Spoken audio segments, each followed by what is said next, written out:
Senhor, enriqueça a nossa fé, aumente a nossa confiança em Sua palavra. Amém. Nós vamos ficar de pé para lermos as Sagradas Escrituras em Atos dos Apóstolos, capítulo 3, verso 1 até o verso 9. E Pedro e João subiam juntos ao templo, à hora da oração, a nona. E era trazido um varão que desde o ventre de sua mãe era coxo, o qual todos os dias punham à porta do templo, chamada Formosa, para pedir esmola aos que entravam. O qual, vendo a Pedro e a João que iam entrando no templo, pediu que lhe dessem uma esmola. E Pedro, com João, fitando os olhos nele, disse: Olha para nós. E olhou para eles, esperando receber deles alguma coisa. E disse Pedro: Não tenho prata nem ouro, mas o que tenho, isso te dou. Em nome de Jesus Cristo Nazareno, levanta-te e anda. E tomando-o pela mão direita, o levantou, e logo seus pés e artérios se firmaram. E saltando ele, pôs-se em pé, e andou, e entrou com eles no templo, andando e saltando e louvando a Deus. E todo o povo o viu andar e louvar a Deus. Senhor Deus, enquanto uns recebiam, outros viam aquilo que outros haviam recebido e todos glorificavam a Deus. Nós temos recebido e temos visto a outros receberem. Amém. Estamos aqui para glorificarmos ao Senhor. Amém. Com perdão das nossas falhas e pecados. Lembrando que está sobre nós o sangue do Cordeiro, sangue de Jesus Cristo, que nos lava e purifica de todo pecado. Dá-nos aqui uma atmosfera própria. Amém. Para o Espírito Santo atuar. Amém. Em favor de cada um de nós. Amém. Que todos possam dar um passo na fé, Senhor. Amém. Mesmo as criancinhas sejam controladas pelo Espírito Santo da graça. Ajudando, ó Deus, a todos. E todos cooperando uns com os outros, dedicando espírito de atenção, dedicando reverência a Ti, Senhor. Então, ó Pai Santo, Teu Espírito terá tudo para ungir uma palavra apenas, que seja e realizar o Seu propósito. Em nome de Jesus Cristo nós pedimos estas bênçãos, ó Deus. E aceita também a nossa gratidão, por ainda podermos abrir este livro e lembrarmos desses fatos gloriosos e sabermos mais do que isso, que Jesus Cristo é o mesmo ontem, hoje e eternamente. Nós te glorificamos por estas bênçãos, em nome de Jesus Cristo. Amém. Podeis assentar-me.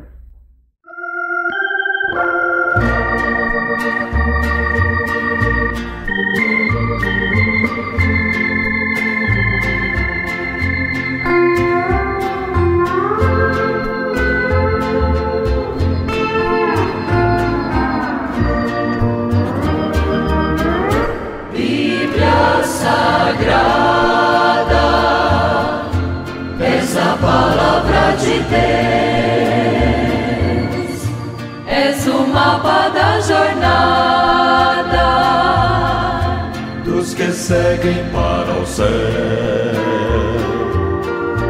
És a carta enviada que o atalaia tem na mão. És as velas da jangada dos que levam a salvação. Livro de amor, livro que nos dá prazer no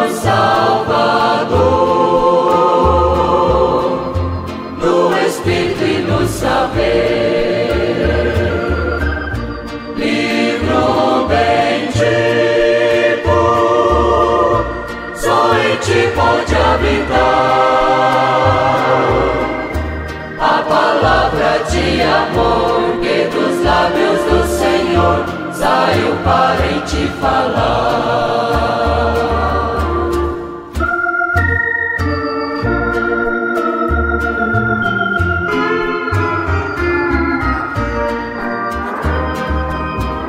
Bíblia Sagrada, és o livro de fulgor, és a joia rejeitada pelo vituperador, és o livro para sentar contra o horror da corrupção, és o livro que nos manda falar desta salvação. Além do véu, estás livro do Senhor, livro do céu, que transforma o pecador, livro sagrado, bem-aventurados são os que cantam o louvor, que registras com amor pela nossa salvação.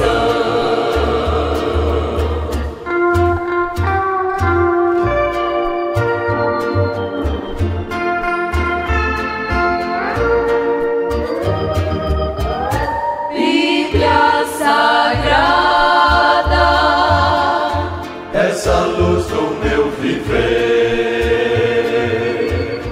és a lança e a espada que me levam a vencer. és dos dedos o brilhante, és do jardim a linda flor, és a luz mais radiante que nos mostra o Salvador. Tu vens de Deus, livro santo de Jesus, dos altos céus, revelaste a nossa cruz, livro que fala do poder do Salvador, livro que nos revelou como Deus a nós amou, és a voz do Redentor.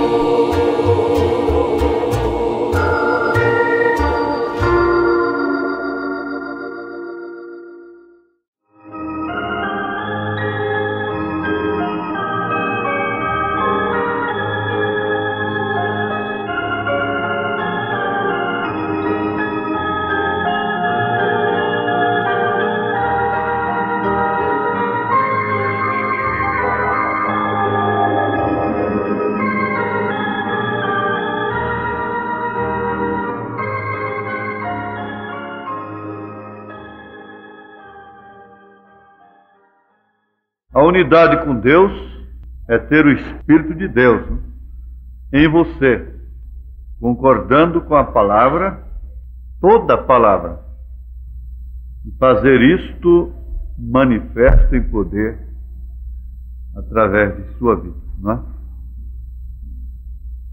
Vamos repetir isto juntos, conforme o profeta fez com a congregação. Unidade com Deus é ter o Espírito de Deus em você, concordando com a palavra, com toda a palavra, e fazer isto manifesto em poder. Então esta é a unidade com Deus.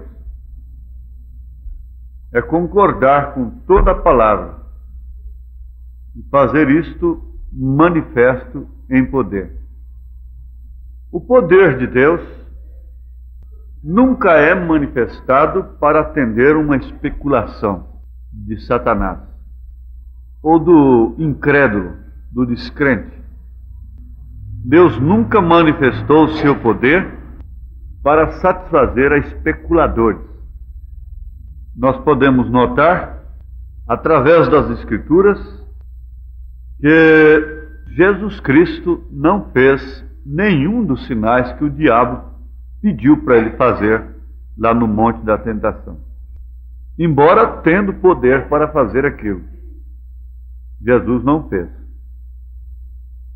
Há uma espécie de pessoas na Terra que elas propõem a crer em Deus e obedecerem a Deus, mas assim como uma troca. E elas são crentes somente enquanto não há um escândalo, não há uma dificuldade, não há um contratempo, uma decepção na sua vida. Então elas são crentes enquanto Deus atende às suas expectativas, enquanto a igreja preenche as suas maneiras de pensar, enquanto não é ferida na igreja, enquanto não sofre uma tentação maior, enquanto não prosperam. Você sabe que uns fracassam pela pobreza. Eles ficam pobres e necessitados e sendo fiéis a Deus, por fim se escandalizam e tropeçam e não prosseguem adiante, porque Deus não as abençoa. Assim elas pensam. Enquanto que outros não caíram na pobreza, caem na prosperidade. E assim, muitas maneiras de fé, tempo determinado para ser crente. Como se pode pensar que você foi salvo durante 10 anos só? Às vezes o diabo tem chegado para mim. E eu não creio que eu sou salvo por 20 anos somente. E ele chega para você também. Agora você vai pensar, admitir que você foi salvo somente por 10 anos? Ou você foi salvo, ou você nunca foi salvo. Uma das duas. Porque Jesus disse que aquele que está em suas mãos não pode ser arrebatado. A ovelha que está em suas mãos não pode ser arrebatada. Ninguém pode tomá-la. Mas voltando ao assunto do princípio, o diabo introduziu esta especulação na humanidade. E os homens, de um modo geral, têm se tornado religiosos, e por que não dizermos cristãos, especuladores. Eles estão sempre especulando, e eles são sempre curiosos, e eles querem sempre ver o resultado. Eles querem uma satisfação de Deus. Mas o crente verdadeiro, filho de Abraão, não pede satisfação a Deus. Ele não vai perguntar a Deus por quê não alcançou tal e tal bênção, por que isto ou aquilo aconteceu. Nós conhecemos a fé de Abraão através das Escrituras, e Deus chegou ao ponto máximo na sua prova para com ele, a ponto de lhe pedir o filho, o único filho, pelo qual Abraão havia sofrido terrivelmente, porque ele creu na promessa de Deus, sendo já numa idade avançada, sem possibilidade alguma de gerar filho, com sua esposa também na mesma circunstância, ou pior, e depois de enfrentar tudo aquilo, e alcançar aquela promessa, aquela bênção, Isaque, o filho da promessa, Deus vem a Abraão e lhe pede aquele filho. Mas mesmo assim Abraão não interrogou. Quando Isaque fez aquela pergunta: meu pai, aqui está a lenha, aqui está o fogo, aqui está o cutelo, mas o cordeiro para o holocausto, onde está? Abraão disse para ele: meu filho, Deus para si cordeiro proverá. E Abraão tinha a fé na ressurreição. Ele não pensava que Deus ia intervir quando ele levantasse o cutelo para sangrar, para matar o seu filho, conforme o próprio Deus pedira, que Deus ia bradar. Abraão não foi pensando aquilo. Ele foi crendo assim, que Deus podia ressuscitar o seu filho depois. Ele foi disposto a oferecer o seu filho. Então não havia nenhuma condição. A fé que Abraão tinha era incondicional. Ela não especulava, ela não perguntava. Agora, eu estou desejando uma fé como esta. Haja o que houver, aconteça o que acontecer, sinta o que eu sentir, não me importar com sentimentos, mas caminhar como Abraão caminhou, com aquela fé que não interrogava, que não perguntava, e tinha Deus como um ser supremo e soberano sobre toda a sua vontade, poderoso e capaz de fazer justamente aquilo que Ele quer fazer. Então nós vamos dando esses passos assim, nessas pegadas de Abraão, e vamos constatar que Abraão não foi um homem assim um tanto sentimental. Ele não foi propriamente como uma mãe. Eu não sei qual foi a reação de Sara. Eu não sei se Sara ficou sabendo, quando o seu filho saiu com o seu marido, o que ia acontecer. Eu não sei qual foi a sua reação, se ela passou no meio, se ela brigou com Abraão, se ela lutou, se ela discutiu. Eu não sei disso. Eu sei de uma coisa, que Abraão saiu conforme Deus lhe pedira, com a intenção consumada no seu coração, com uma intenção selada. Ele tinha uma intenção: eu vou fazer justamente como Deus pediu. Agora, de todos os modos, o que Deus reconhece é essa intenção que está firmada no coração da pessoa. Então aquilo é uma intenção selada, estabelecida, plantada no seu coração. E ele apenas aguarda a oportunidade, a hora certa para levar a cabo a sua intenção. E assim por diante. É difícil. Agora você sabe que Deus conhece cada intenção do coração. A espada de Deus, a palavra de Deus, é como espada de dois gumes, que penetra até as juntas e medulas, e ela pode discernir as intenções dos corações. E eu posso ver nesta hora que, ao contrário dos exemplos que temos dado aqui para ilustrar, para vocês compreenderem o que eu quero dizer nesse instante, Abraão havia intentado no seu coração, estabelecido no seu coração, de fazer conforme Deus mandou. Agora, ele sabe perfeitamente quando eu me assento na minha cama, quando me assento na minha mesa, quando você se assenta, quando você sai com a intenção de qualquer coisa. Ele sabe quando algo sai da sua vida. E ele sabe quando aquilo permanece. Às vezes você vem ao culto e ouve a palavra de Deus e concorda com a palavra de Deus, mas aquela intenção não sai do seu coração. Você às vezes reprova aquilo e você sai daqui em competição com aquela irmã do mesmo jeito. Você sai com aquilo estabelecido no seu coração e você sai daqui com aquele propósito no seu coração. Você sai sujeito a mentir e continuar mentindo da mesma forma. Agora, quando Abraão saiu, Deus conhecia a intenção do seu coração. Não era uma obediência fabricada, não era uma coisa condicional, era uma coisa determinada, era uma coisa concluída no seu coração. E aquela foi a fé que agradou a Deus. Você não pensa em outro tipo de fé. Você então deve lutar, lutar, lutar até que isto possa acontecer contigo. Então este é o batismo do Espírito Santo. Este é o batismo do Espírito Santo.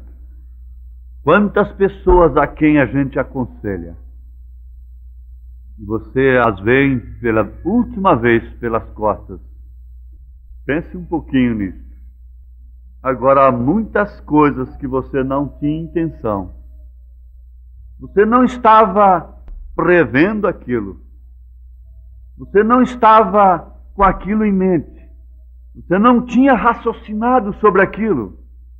Você não estava desejando aquilo. E aquilo aconteceu. Bom, este não foi meu propósito.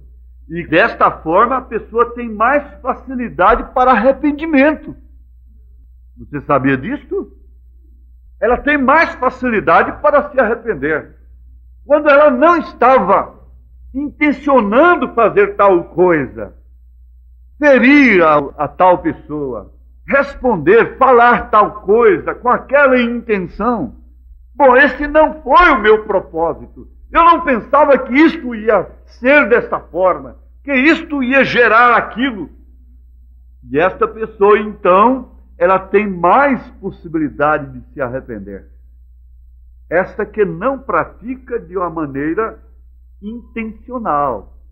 Mas há muitas coisas que você não está prevendo de bem e lhe acontece também. E havia aquele rapaz, aquele homem ali que há 38 anos saía para a porta chamada Formosa do templo, e ele tinha aquela rotina. Ele estava apanhando esmola. E diz o profeta aqui, quem sabe ele estava querendo comprar um par de braçadeiras para poder andar. Pois eram seus tornozelos que estavam enfraquecidos. E a sua intenção, a sua linha, a sua meta era aquela todos os dias. Durante 38 anos. E aquele homem não podia optar para outra coisa. Ele não podia pensar em outra coisa. Ele não podia nunca pensar que iria saltar dentro do templo, glorificando a Deus. Ele não tinha tais aspirações. Receber uma coisa que nunca pensou receber. Já estava acomodado à sua situação.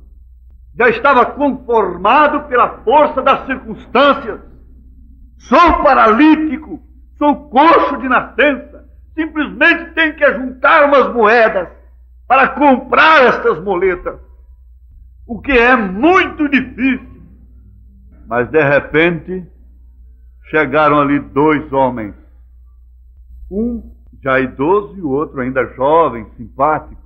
Aliás, diz o profeta, você sabe, há algo sobre o cristianismo que faz com que as pessoas pareçam diferentes. Elas são as pessoas mais bonitas em todo o mundo. São as pessoas cristãs. Não se preocupem, elas são as mulheres mais bonitas.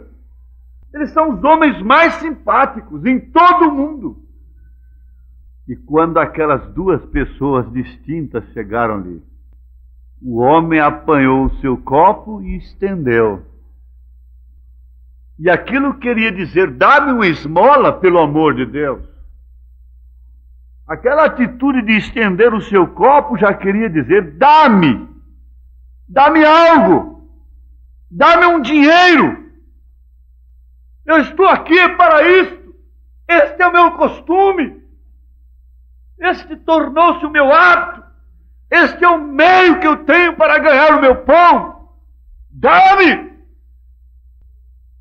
Estava acostumado a estender o copo. E o apóstolo Pedro, sendo mais velho, disse, não tenho ouro nem prata. Em outras palavras, eu não posso te ajudar a comprar estas muletas. E ele falou de uma maneira muito séria, porém serena, sóbria. E até ali eu não sei se deu para chamar a atenção daquele rapaz, daquele homem. Não tenho ouro nem prata, mas o que eu tenho, ele teve que comprar daquele que tinha mel e alegria do vinho da salvação. É o que ele tinha. Ele estava vindo do Pentecostes. Ele estava vindo de uma promessa. Ele estava vindo da grande promessa: ficareis em Jerusalém até que sejais revestidos do poder do alto e ser-me-eis testemunhas, tanto em Jerusalém como em Samaria, em toda a Judéia, até os confins da terra. E ele estava vindo daquela experiência sem a qual ninguém deveria pregar o Evangelho. E ele estava vindo de uma experiência sem a qual ninguém deveria dizer: sou cristão. É aquela experiência que Pedro e João estavam portando ali na porta chamada Formosa do templo. A pessoa deveria dizer apenas: estou lutando, estou em processo para ser uma cristã. É aquela promessa que Deus fez a Abraão de lhe dar o filho. É aquela promessa que Jesus deu para os seus discípulos: ficai em Jerusalém até que sejais revestidos do poder do alto. O homem do copo não tinha nenhuma promessa, mas Pedro e João haviam esperado numa promessa. Que surpreendente acontecimento! Para o Pedro e para o João não foi surpreendente a descida do Espírito Santo, porquanto aquilo já estava prometido e era uma ordem do seu mestre: ficai em Jerusalém até que sejais revestidos do poder do alto. Agora, o homem do copo não tinha nenhuma promessa.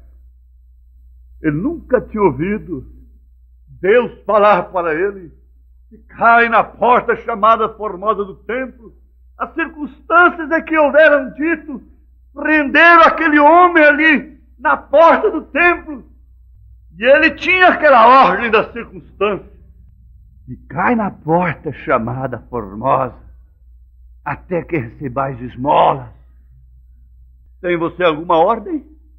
Alguma circunstância te prende a alguma porta que você não pode passar dela e rompê-la galhardamente, como um vitorioso, como uma vitoriosa nesse instante? Até essa porta eu posso chegar, até essa porta alguém me traz, até essa porta alguém me ajuda, mas daqui para dentro tem que haver um poder. E o Pedro e o João não estão aqui, mas o Jesus Cristo que estava neles está aqui nesse instante. E eu vos digo e vos afirmo: não tenho ouro nem prata, mas o que eu tenho te dou. Em nome de Jesus Cristo, levanta-te desta desgraça, desta miséria, deste complexo, desta derrota. Levanta-te desse medo, levanta-te dessas más intenções. Entra, salta dentro do templo, canta a sua vitória. Pedro e João estavam ali de uma maneira serena, plenamente ocupados com Deus, cheios da alegria do vinho, cheios do estímulo do Espírito Santo. E quando o homem estendeu o copo, ele disse: não tenho ouro e não tenho prata, mas aquilo que tem, isso te dou. Naquela hora o homem saltou, começou a pular. Saltando, ele pôs-se em pé e andou e entrou com eles no templo, ultrapassou a porta, saltando e louvando a Deus, e todo o povo o viu andar e louvar a Deus. Aleluia, glória a Deus. Irmãos, há uma coisa tremenda a se aprender aqui. E o grande jovem saltou com um grande amém para aquilo e olhou para a sua face. O que aconteceu? Aquela corrente de compaixão, a compaixão daquele que disse: tenho compaixão do enfermo. Jesus Cristo tinha compaixão dos enfermos. Não precisa você provocar compaixão em Deus. Deus é um Deus de compaixão. Não são seus gemidos que provocam a compaixão em Deus. Deus conhece suas dores, Deus conhece suas aflições, Deus conhece o seu sofrimento. Deus conhece sua expectativa. Deus conhece o medo que há dentro de você, o tremor. Deus conhece o que se passa contigo. Tenho compaixão do enfermo. Aquele mesmo espírito havia tomado lugar no velho coração do pescador. Oh, que esta compaixão de Deus tome lugar no meu coração nesta hora, como tomou lugar no coração de Pedro. Deus tenha misericórdia de nós nesse instante. Ele disse: se for dinheiro, não tenho nenhum, mas eu tenho algo que tomará o lugar disto 1 milhão de vezes o que eu tenho. Agora recordem, Pedro era um judeu e eles adoram dinheiro, naturalmente. Este judeu era convertido, e um convertido não adora dinheiro, adora Deus. É adorador de Deus. Isto é certo. Não, o que eu tenho te venderei. Não foi isto. O que eu tenho, isto te dou. Mas o que tenho? Eu não tenho nenhum centavo em meu bolso. Eu não poderia comprar um pedaço de pão. Ou eu não poderia comprar nada. Não tenho um centavo. Mas se você puder receber isto, o que tenho, isso eu te dou, porque isso me foi dado. Disto é que precisamos. Mas o que tenho, isso te dou. O que tu tens, Senhor? Eu estive com aquele que vende leite e mel sem preço. Isto eu te darei. Você não me deve nada por isso. Se você pode receber isso, eu te darei isso. Não como um que cobra, mas como aqueles que dão. Porque de graça recebeste, de graça dai. Esta foi a incumbência do seu Senhor, exatamente 3 dias antes. Ide a todo mundo pregai o Evangelho. Aquele que crer e for batizado será salvo, e aquele que não crer será condenado. Estes sinais seguirão aqueles que creem. Em meu nome expulsarão demônios, falarão em novas línguas. Se beberem alguma coisa mortífera, isto não lhes fará dano algum. Se pegarem serpentes, mal nenhum lhes sucederá. Assim como de graça recebestes, de graça dai. Aquele judeu tinha sido mudado. Aleluia! Aquele judeu tinha sido mudado. Aquele brasileiro foi mudado. Aquela brasileira foi mudada. Nós queremos dar muita coisa que nós não temos.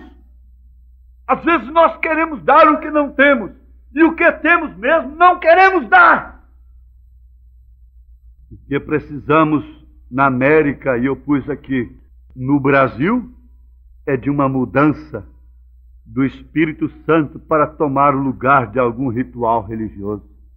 Se o Espírito Santo receber a consideração, se Deus recebesse a atenção, com esta alegria, com esse regozijo que eles têm para as coisas do mundo, voltassem para Deus, oh, como isto mudaria! O país estava completamente diferente.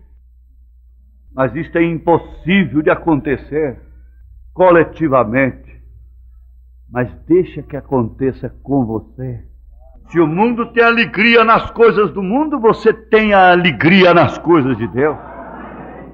Você já recebeu alguma coisa? Quantos já receberam de Deus aqui? Já receberam? Então salte no templo, cante no templo, louve no templo, glorifique no templo. Ou você ainda é um paralítico espiritualmente falando? Você já se encontrou com Pedro e João? Você já recebeu aquilo que é comprado sem preço? Você já recebeu o Espírito Santo? Então salta no templo, cante no templo, louve no templo, glorifique no templo, glorifique em sua casa. O templo é seu corpo. Glorifique a Deus, glorifique ao Senhor. Ah, sim. Então você já foi batizado em seu nome? E você crê que você tem o Espírito Santo? E você não está aqui para mendigar alguma coisinha? Esperando só numa bênção física, Você pode estar aqui, às vezes, pensando numa coisa e estar recebendo uma outra muito maior. Oh, aquele homem pensava em receber uma pequena moeda de Pedro e João, mas ele recebeu uma coisa milhões de vezes maior. Ele pôde saltar depois de 38 anos que estava naquela porta, mendigando, saltar e cantar dentro do templo, louvar dentro do templo. Aleluia! Glória a Deus! E saltando ele pôs-se em pé e andou e entrou com eles no templo, andando e saltando e louvando a Deus. E todo o povo viu andar e louvar a Deus. Aleluia! O que precisamos no Brasil é de uma mudança do Espírito Santo para tomar o lugar de algum ritual religioso. De graça recebestes, de graças dai. Agora, irmãos, uma coisa eu quero que vocês repitam comigo aqui para depois entrarmos para um outro tópico. Unidade com Deus é ter o Espírito de Deus em você, concordando com a palavra, com toda a palavra de Deus, e fazer isto manifesto em poder. Aleluia! Glória a Deus! Aleluia! Aquele homem estava preso numa circunstância que, de fato, era uma tempestade na sua vida. Mas você sabe que as pessoas se acostumam com as tempestades? Você sabe que as pessoas se acostumam com determinadas doenças crônicas? Você sabe que as pessoas se acostumam com determinados barulhos? Você sabe que as pessoas se adaptam. Se você caísse hoje paralítico, aquilo seria uma tempestade na sua vida. Tremenda. Sacudiria toda a família e todos os seus sentimentos seriam movidos. Mas ao passar dos tempos, dos anos, aquilo não refletiria mais como uma tempestade, embora sendo uma prisão, embora sendo uma coisa difícil que você está enfrentando. Você sabe que o pecado é assim. Quando a pessoa comete os primeiros pecados, elas ficam assim um tanto contrariadas e tristes, vai lutando, e daqui a pouco, e por fim, elas se acostumam.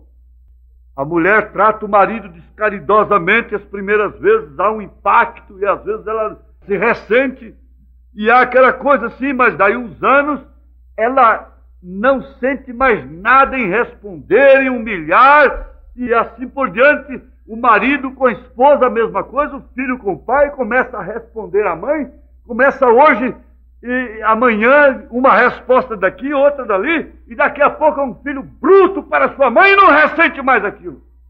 Nós estamos aí com um mundo cheio de mulheres que desrespeitam as mais velhas, resistem às mais velhas, elas desrespeitam descaridosamente.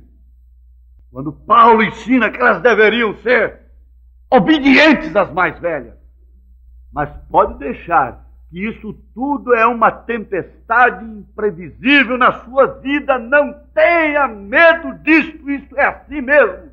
Embora tudo esteja refletido com uma bonança, o mundo tem se acomodado a tudo. Se o mundo caísse nesta hora na realidade, o povo ficaria louco. Seria uma tempestade terrível no mundo. Seria uma coisa horrível, um pânico, um alarme na humanidade.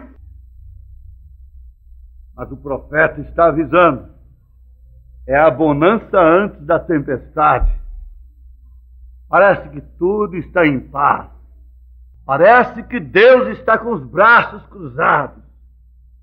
Parece que Deus não está se incomodando com isso. Não, ó terra! Deus é incompatível com todo pecado. Davi entrou no templo, lá no Salmo 73, ele disse: quanto a mim, eu fiquei como que pisando num terreno escorregadio, num lugar que escorrega, porque eu vi o ímpio prosperando, se enchendo, e pondo um colar de soberba, e progredindo, sendo infiel a Deus, E eu sendo tão fiel, e sob lutas, e sob dificuldades, e sob tempestades na minha vida. Mas até que, como um homem que tinha um coração de Deus, ele veio e entrou no templo. Quando você encontra isso, pela sua grandeza entrei no templo. Quando você cai em alguma dificuldade, sim, entre no templo. Lembre-se que ele, não tendo ouro nem prata, ele te deu aquilo. Ele te deu aquilo que te pôs para saltar, entrar no templo.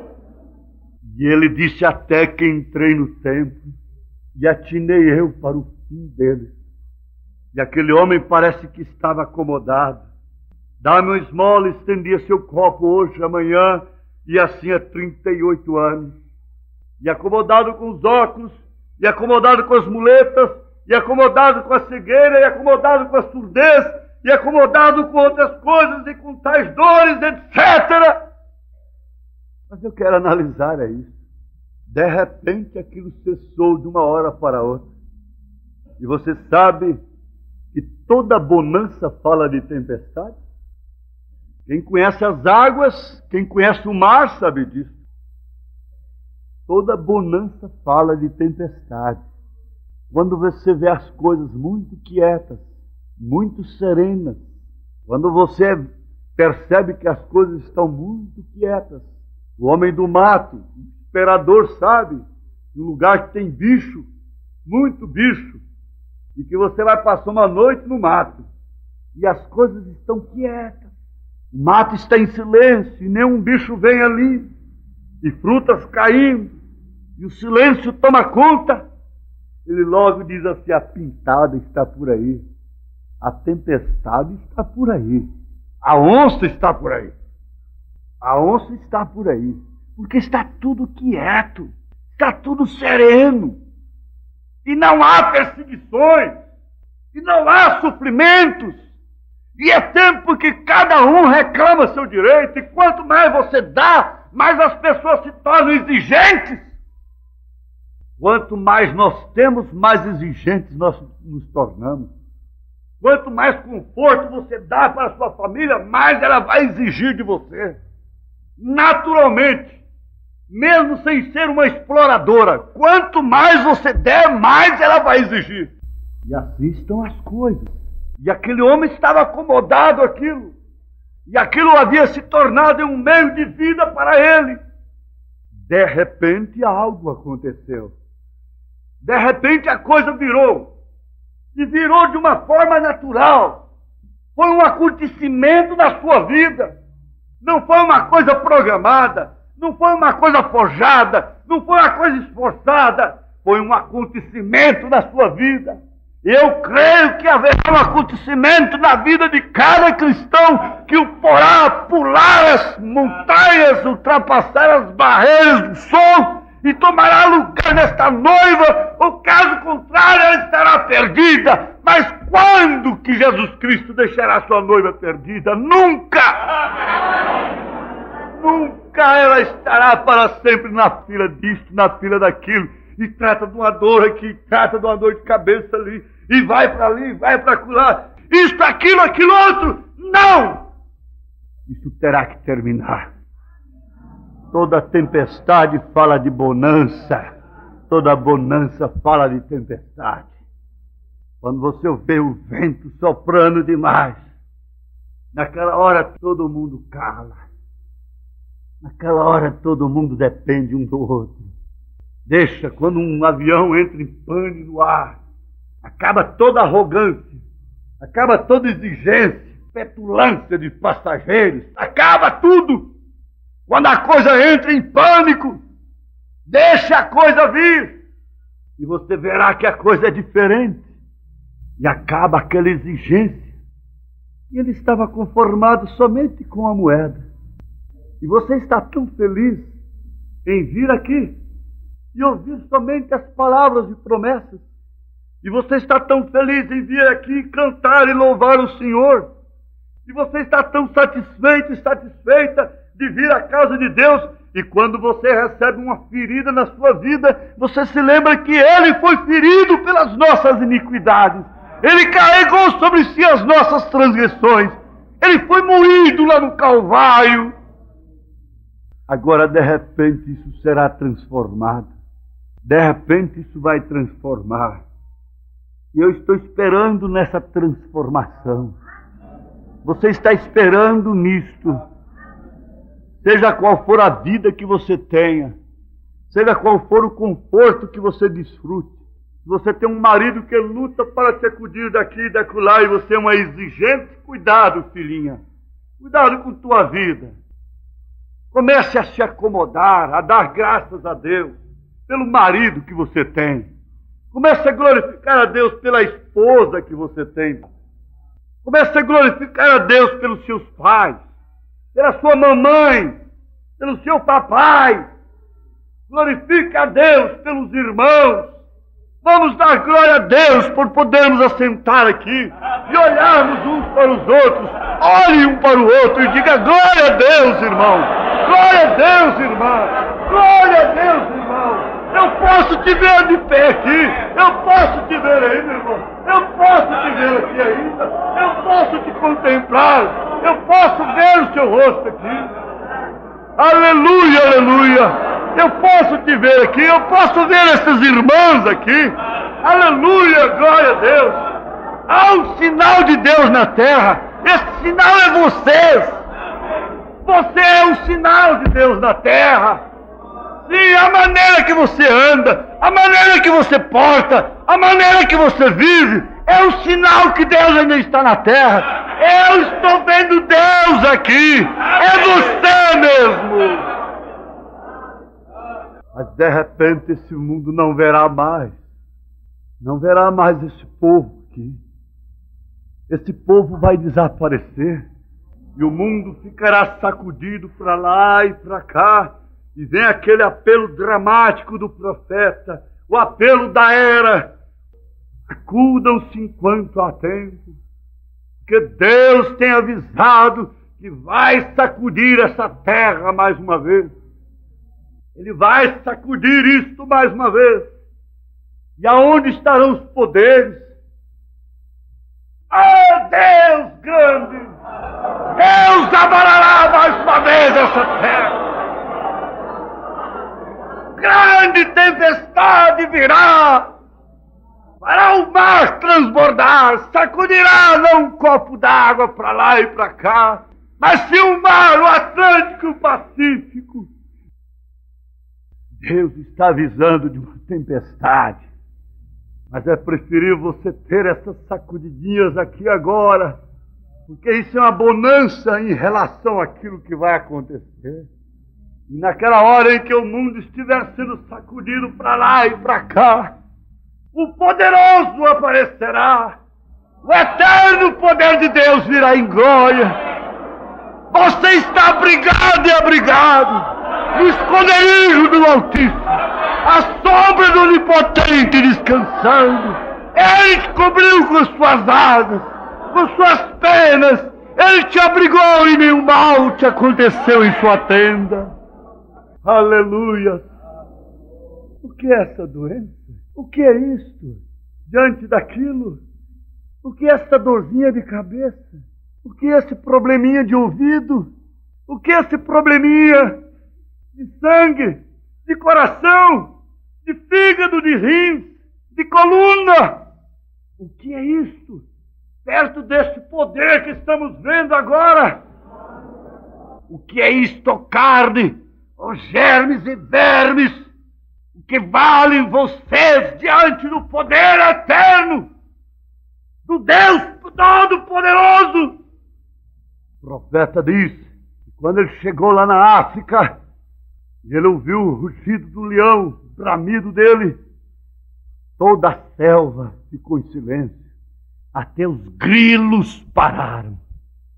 As zebras, os elefantes, os ricos, os pobres, todo mundo que abre sua bocarra terá que calar quando o Rei dos Reis, Senhor dos Senhores dizer: basta!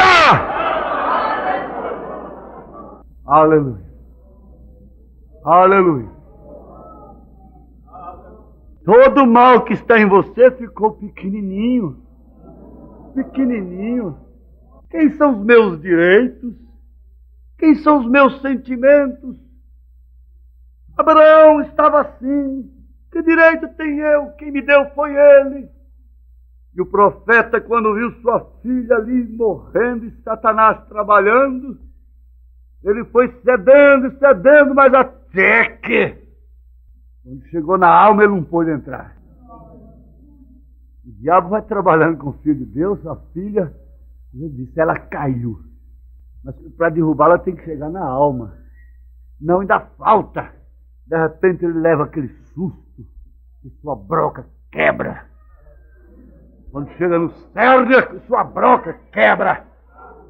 Aquilo é de aço, aço puro. O diabo não pode penetrar.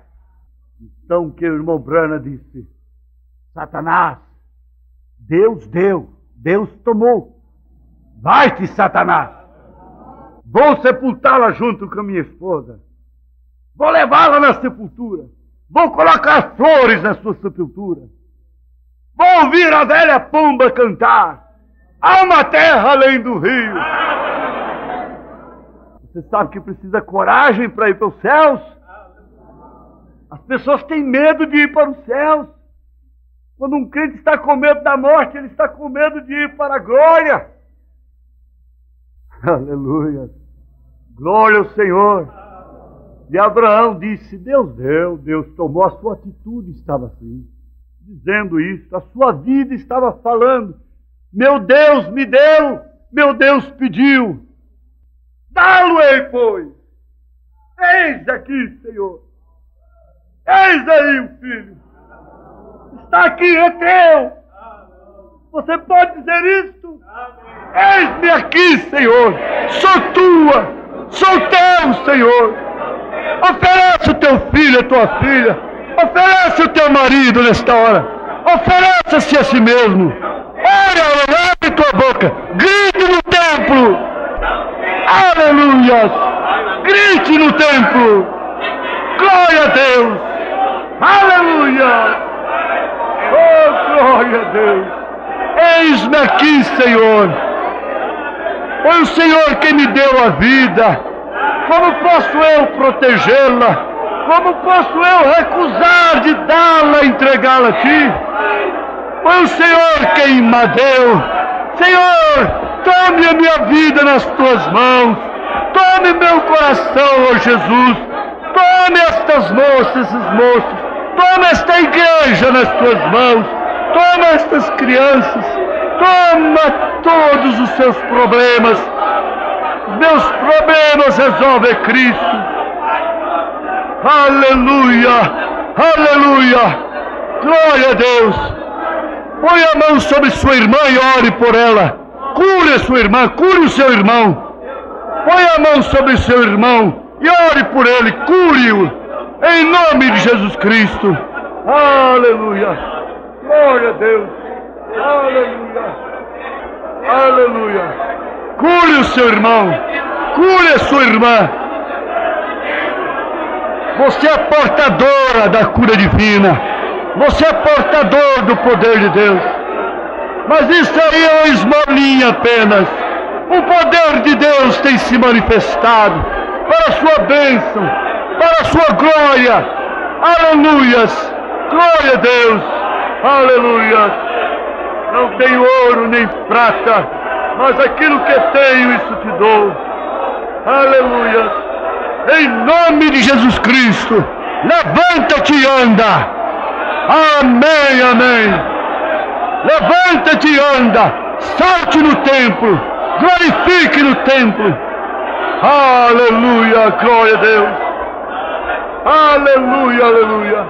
Glória a Deus. Glória ao Senhor Jesus. Aleluia. Aleluia. Aleluia! Quem ainda não havia se rendido a Cristo, ore a Ele dizendo, Senhor, quem sou eu para resistir? Quem sou eu diante desse poder? Os poderes da terra fracassarão, quanto mais o meu. Quem sou eu para negar minha vida a Cristo? Quem é você para negar-se a si mesma a Cristo Jesus? Glória a Deus, aleluia! Deus te abençoe.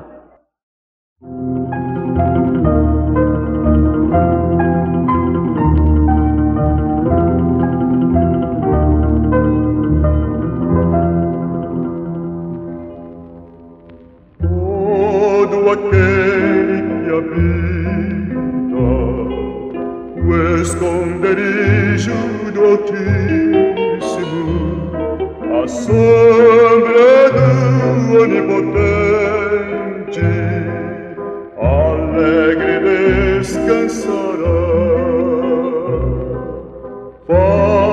Falarei do meu Senhor, Ele é o meu eterno Deus, meu refúgio e fortaleza, só nele confiarei.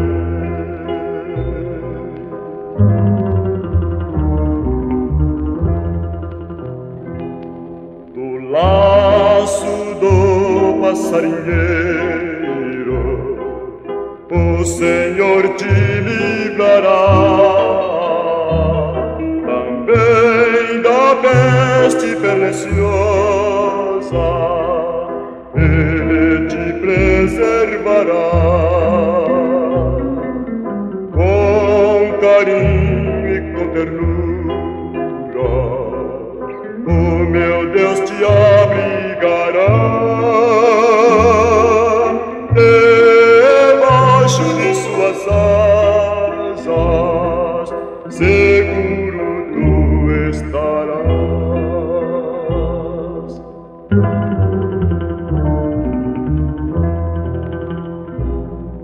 Nada temerás noturno, tampouco a flecha do hostil, pois 1000 cairão ao teu lado e à tua direita 10.000, porém não serás atingido, somente olhando verás